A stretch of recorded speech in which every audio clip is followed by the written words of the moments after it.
안녕하세요. 시내가 책방입니다. 저는 책방지기 한 걸음씩입니다. 오늘은 지난 시간에 이어 로완 윌리엄스의 그리스도인이 된다는 것 중에서 성경에 대한 부분을 정리해 드리도록 하겠습니다. 세례받은 사람을 쉽사리 알아보게 해주는 활동 가운데 성경 읽기가 있습니다. 그리스도인들은 성경이 낭독되는 것을 귀 기울여 듣는 사람이라고 말할 수 있습니다. 그리스도인은 하나님을 향해 귀를 기울이며 또 다른 신자들과 어울려 그리스도교 공동체가 시작된 때부터 하나님의 목소리를 담고 있는 것으로 여겨온 성경 본문들의 귀를 엽니다. 하나님은 이처럼 다양한 성격의 문헌들을 성경에 묶어서 우리에게 주셨을까요? 그것은 하나님께서 여러분에게 들려주기 원하시는 것이 무엇인지 말해줍니다. 하나님은 여러분이 율법과 역사와 시가를 그 자체로 이해하기 원하십니다. 여러분이 논쟁과 환상을 듣기 원하십니다. 또한 서신들의 귀를 기울여 듣고 연대기에 관해 생각하기를 바라십니다. 그분은 날카롭고 극적인 작은 이야기들을 들려주는데 그 이야기들을 소화해서 자신의 것으로 받아들이는 일은 우리들의 몫입니다. 다음으로 여러분은 그 이야기를 들은 결과를 무엇에 변했는지 결정해야 합니다. 다양한 목소리들의 귀를 기울이십시오. 사건들의 상호작용을 관찰하고 비유의 끝에서 여러분이 현재 어디에 있는가를 밝혀내십시오. 이제 여러분은 처음 시작할 때 있었던 곳과는 다른 곳에 있기 때문입니다. 또 그 이야기에 나오는 다양한 인물들을 살펴서 그 사람들이 여러분에 대해 무엇을 말하고 있는지 찾고자 애써야 합니다. 비유들을 통해 예수께서 계속해서 우리에게 던지는 질문은 이 이야기에서 너는 누구냐입니다. 여러분은 집으로 돌아온 탕자입니까? 아니면 언짢은 채 자기 의로움을 내세우며 문간에 팔짱을 끼고 서 있는 마다들입니까? 당신은 누구입니까? 여기서 알 수 있는 사실은 이야기 전체는 영향을 끼치도록 의도된 것이라는 점입니다. 이야기는 여러분을 끌어들여서 하나님과의 관계에 비추어 여러분 자신에 대해 생각해 보도록 의도된 것입니다. 성경을 하나님께서 우리에게 말씀하시는 비유 또는 비유 덩어리라고 말해도 될 것 같습니다. 하나님이 이렇게 말씀하십니다. 이것은 사람들이 어떻게 내 말을 듣고 나를 이해하고 내게 응답했는지를 보여주는 이야기다. 이것은 내가 그들에게 준 선물이다. 이것은 그들이 보인 응답이다. 이 이야기에서 너는 어느 쪽이냐? 말하자면 여러분은 이야기 속에서 하나님의 뜻을 헤아리고 자신을 발견하며 나아가 자신이 선 곳이 어디인지를 물을 수 있어야 합니다.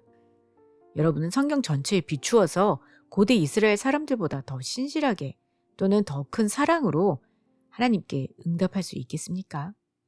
지금껏 사람들이 성경을 이해해온 방식에서 발견되는 커다란 오류이자 비극 가운데 하나는 구약 성경에서 사람들이 저지른 일을 성경 안에 들어있기 때문에 옳다고 여기는 태도입니다. 그런 가정 위에서 폭력과 노예제도, 여성 억압과 학대, 동성애자에 대한 심각한 편견이 정당화되었습니다. 그 때문에 오늘날 우리가 그리스도인으로서 악이라고 간주해야만 하는 일까지도 정당화되었습니다.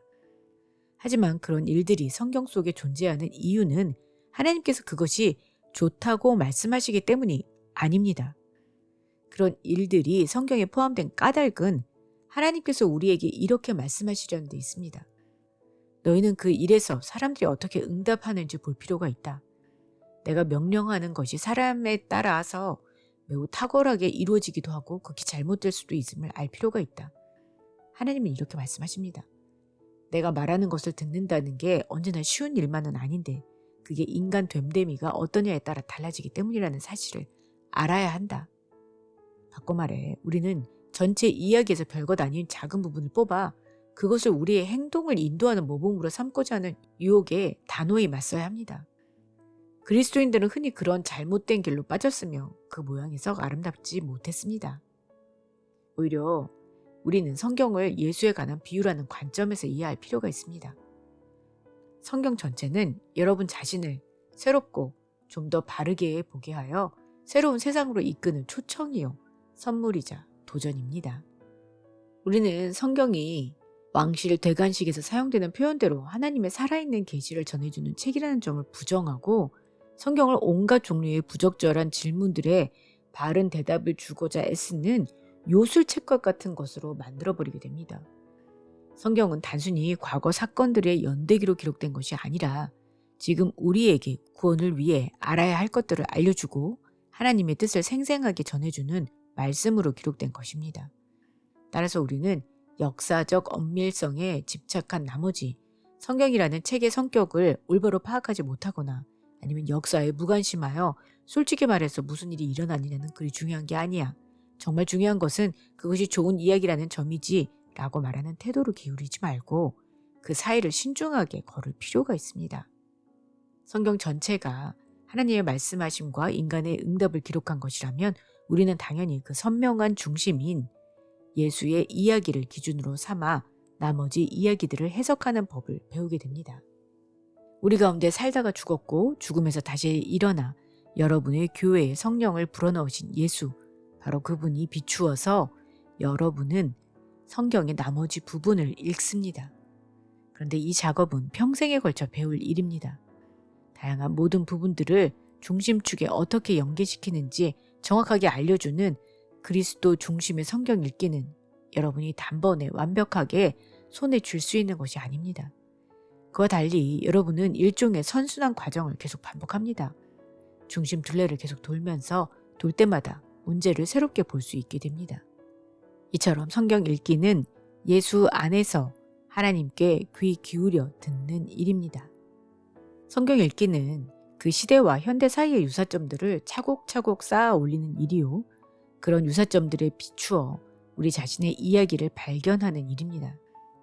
또 성경 읽기가 성숙하고 발전할 때면 하나님께 신실한 응답과 그렇지 못한 응답이 어떤 것인지 예수께 비추어 분별할 수 있게 됩니다. 이 일은 여러분이 그리스도를 성경 읽기의 중심이자 초점으로 삼을 때 일어납니다.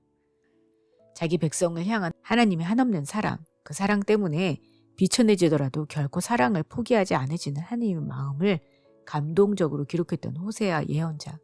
그가 속한 세상에서 무슨 일인가 일어났으며 그로 인해 정신이 활짝 열려 하나님에 관해 더욱 깊이 알 수 있게 되었습니다.